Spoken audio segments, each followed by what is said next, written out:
Penggunaan indikator MACD.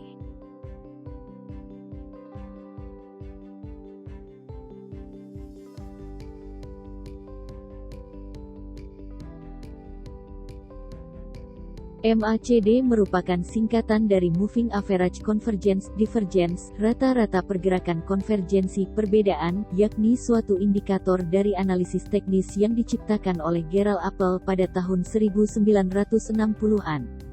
Indikator ini dipakai untuk melihat gerakan rata grafik, juga untuk melihat penyimpangan yang terjadi. Ketika terjadi penyimpangan inilah saat yang tepat untuk kita masuk ke pasar. Karena pada saat itu harga akan berbalik arah dengan membentuk tren yang panjang.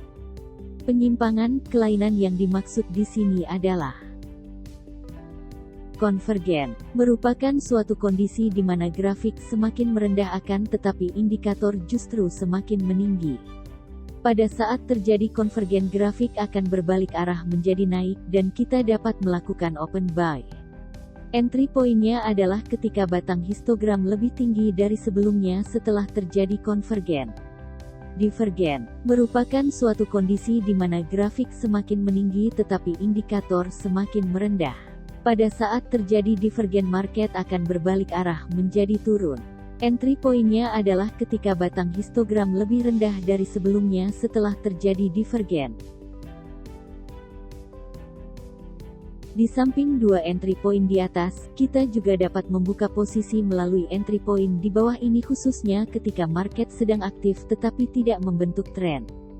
Pada saat terjadi perpotongan antara garis signal dengan batang histogram, di mana entry point open buy adalah ketika garis signal berada di bawah histogram.